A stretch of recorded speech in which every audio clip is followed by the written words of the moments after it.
When Girls Last Tour exploded in popularity around the release of its 2017 anime, it proved to be a watershed event for its author, Tkmiz, it being his first real entry as a mangaka. This reflective little story showed as much promise as it did restraint, reflecting themes of melancholy, decay, and the creator's own pessimism according to his own atypical style. These themes surround the work in a nebulous haze from start to finish, only finding itself sporadically interrupted by the actions and minor adventures of the characters, itself an expression of a particular pessimism. I won't go too much more into Girls Last Tour, as what interests me more is the author's subsequent work, which evolved upon his own formula, seemingly even as a reaction to his first work and the popularity it engendered. This work would become the deeply personal Shimeji Simulation.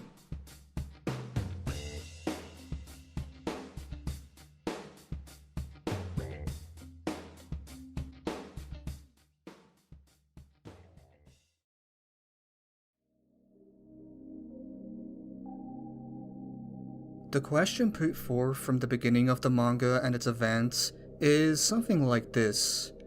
Why does anyone continue to live in the world? Girls Last Tour presented this idea in a passive way, with a world that was itself bereft of life and not given to answers. Shimeji Simulation, on the other hand, tackles this issue more directly, and relays the author's own personal investment into the matter and the subsequent grief it must cost him. In order to answer this question, the manga pokes and prods with various ideas, one of which is the idea of dependency. The library girl at one point narrates a book she is reading that speaks of how humans will experience something pleasurable and then form a habit around this pleasurable event, thus becoming dependent upon it. The most clear example it points to lies in Mugawa, the teacher and leader of the hole digging club, who states simply that it takes her mind off of things. The idea does not stop there, but I believe it forms the basis of the manga itself, which I shall demonstrate. Shijima, before she is ever known as Shimeji, has locked herself away in a closet before she is forced back into the real world according to a vague societal obligation of high school. Shijima detachedly floats through this world and is only kept down to ground level by Majime, who then names her Shimeji. Shijima only continues living in this world because of her vague notions of obligation, her sister, her family. She effectively does not value life at all, and is resolved towards death, as she states forthrightly. The social obligation keeps her alive, and may be seen as a sort of dependency, but the aspects of things are more complicated than this. Shimeji once speaks of how things may be communicated through shape and form, but there also remains things that are incommunicable, and that this may even be better than if only the former were the case. This is a juxtaposition between the natural world and the realm of pure ideas, incommunicable thought that we see inhabit the world of dreams, which has begun leaking over. We may refer to this as the ideal world, and it finds itself expressed both in the increasingly odd happenings of the town around them, as well as the dynamics of the characters as they grasp and attempt to take hold of their situations. The ways in which they attempt this may then rely on perceived phenomena of the natural world, or, in the later extreme case of Shimeji, a vast undertaking of the ideal, the superior temporal desire beyond human comprehension. The central question, why does anyone continue to live in this world, then becomes separated between two positions, represented well enough by two separate characters. These two positions are being and becoming, represented by the gardener and the scientist, the latter of which is Shimeji's sister. In the first half of the manga, the world exists in a fixed state as overseen by the gardener. This is not consciously known by anyone, that is, until the scientist cracks open the code of this world and even opposes its basis. It is remarked in a side chapter by her that life can be characterized by the ability to separate the self from the outside world and construct an internal structure. Humans may mostly be made up of the material of this world, flesh and bones, environment, culture, morality, but at the same time they are none of this. To deny this would make us the gardener, where humans are dolls that exist in a neatly structured form and according to a specific rhythm.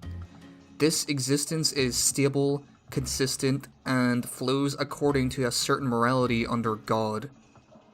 The scientist, in her drive to establish the truth of this world and take it back from God, comes to construct a perpetual motion machine as her first act of rebellion. The reason for why this is a rebellion is not simply for the material damage it causes, but because it breaks the very fundamentals of this world. Previously, this machine would be impossible, because it moves and changes without external phenomenon acting upon it. Once it is created, the damage it causes to the world is irreparable, as the gardener mishapes it in her attempt to revert its changes. This proves the scientist's pursuit of truth. If something like this can exist, then the fundamentals of this world are untrue. They are an illusion. The world is a calculation, a simulation. Humans have an inherent freedom separate from this world that is being smothered. They have a self, a will to something, and in a radical transvaluation, a Copernican revolution which moves heaven and earth together, she destroys the world. This act, like change and becoming itself, is neither good nor bad, and the scientist recognizes it as such. In fact, it may even look to be quite evil, as it results in a chaotic freedom and requires hurting others, namely the gardener.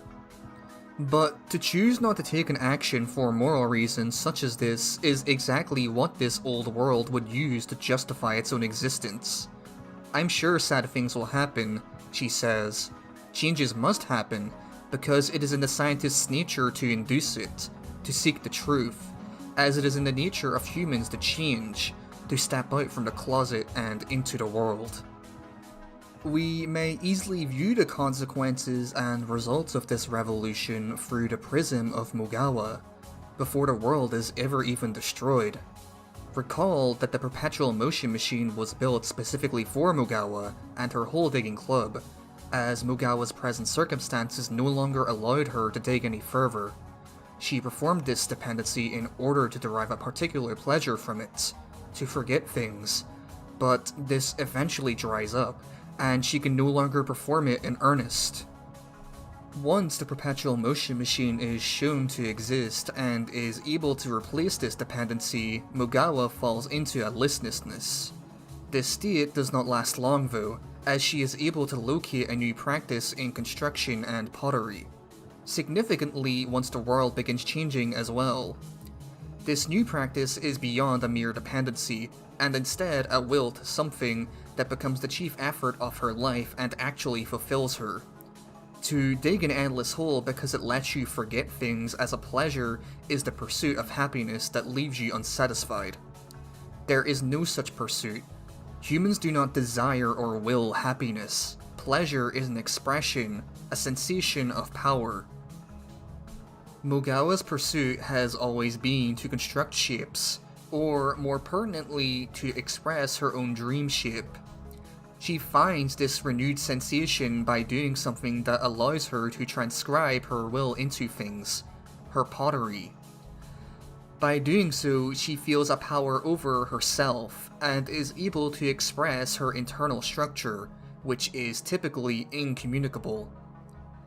This internal will differentiates all life and humans from each other, in spite of what may be shared in common through a collective unconscious. But there is a period in between the separation from the stagnant dependency and her newfound will that she falls into a 2-week depression, and this is a natural consequence that becomes further elaborated later on in the story. When the scientist enacts this same effect onto the world itself, what do we see? The same applications alongside a certain chaos.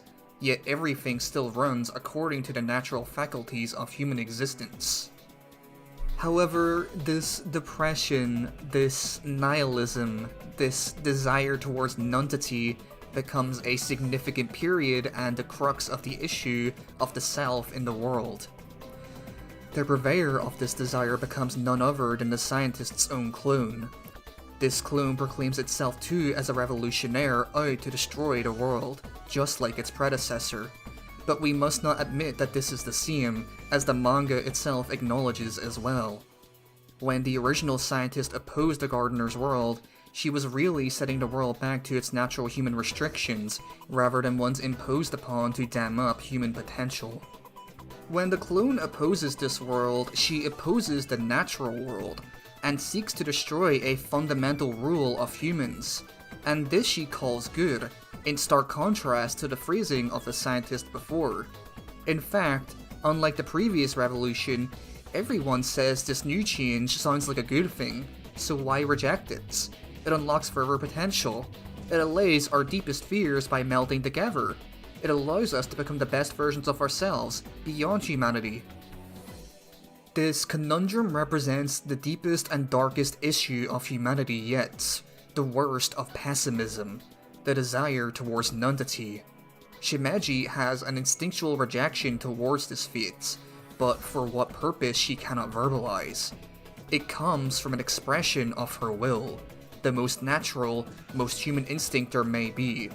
However, this issue is necessary, just as it was for Mugawa.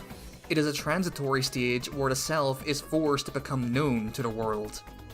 There is a strong reasoning for why this manga holds a particular focus on the Mesolithic anthropology of the Jomon period that is best seen here. The very nature of human existence, our strong desire to express yourself, or more accurately, transcribe our will, and to eat up and overcome other forms of life to become bigger, stronger, more whole being. This is human will, the will to power. We know that life is not a simple struggle to survive in the Darwinian sense, as might be mistaken by Chapter 48. When Shimeji sticks her head within the embryo of life that has been created, she sees herself as a symbol which is fearful of the world around it, then becomes lonely, and so it ventures forward and is correspondingly surrounded by symbols which it takes in to become a better being. For this purpose, it too transforms and welds itself to others. In this instance, Shimeji remembers how this was reflected in everyone else. Her sister once stated that she could have simply survived as usual, but something else pushed her, a will to truth. Though the result of the world makes her regret it, Shimeji refutes that this was an egoism, and later affirms her belief after witnessing the formation of life within the embryo. There is a confusion in expressing and understanding this driving force of humans, and what ways in which we should attempt to express our will. The Jomon were known for having a particularly advanced pottery for their time. This was their defining attribute, their dream shape, their preferred way of transcribing their will.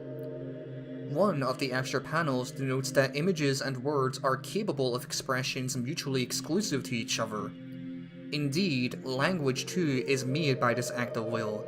In fact, its creation alongside that of our very first images must have been one of the most profound and longest periods in human history. Most of all, because it is in language and images that we share it with others who understand its meaning. This is why we revisit the Jomon, the Kofun, our ancestors in will, and why we must pay our respects. With this in mind, the world has now fallen into the deepest pit of nihilistic chaos that has ever existed. What does it mean to be becomes the premier question, as not even our own existence is certain anymore. We do not understand ourselves, much less others. With this existential crisis and Shimeji's own confused identity, the primary desire becomes that which leads towards nonentity, the suffocation of the will, by merging with everyone else in an effort to reach an understanding through collectivization. To put it simply, we are forced to integrate ourselves with society, We seek to meld ourselves with others, replicate their symbols, and suppress our sense of self to fit in. Shimeji is noted to have a strong sense of self, but often does what others tell her to do if she is told it is good. In this instance, the greater world asserts that suppressing the will to merge with it is good, because it prevents the confusion that Shimeji suffers from, and this allows people to hurt others, for whatever reason. This is self-destruction. It stifles who we are and how we naturally live. Scared of losing who she is, even if she doesn't quite know it, Shimeji instinctually rejects Majime when she invites her to expose herself to another person, both literally and metaphorically. Shimeji is afraid of having others make so strong an impression on her that it changes who she is. But, as an individual, she is lonely. Yet solitude is necessary as well. Once a period is reached where everything is too socialized, the natural course of action is to seek a return back to our previous solitude, away from society, not back into the closet to reverse all that we have learned, instead to cultivate this self. We are still becoming. Finally, a healthy self. Shimeji finds Majime again. They do not meld, but instead leave impressions on each other while staying separated. If we wish to not stay alone, we must let ourselves become known to the world. Early on, Shimeji is fearful of becoming a doll. She questions how Majime views her as a doll, which she may express upon as she does with her plushies, who are her friends just as well. Each time this is considered, we curiously get a panel of Majime's eye. This is a scary prospect, tracked by the fear that we may lose our sense of self, but, if done wisely, we are able to make ourselves greater.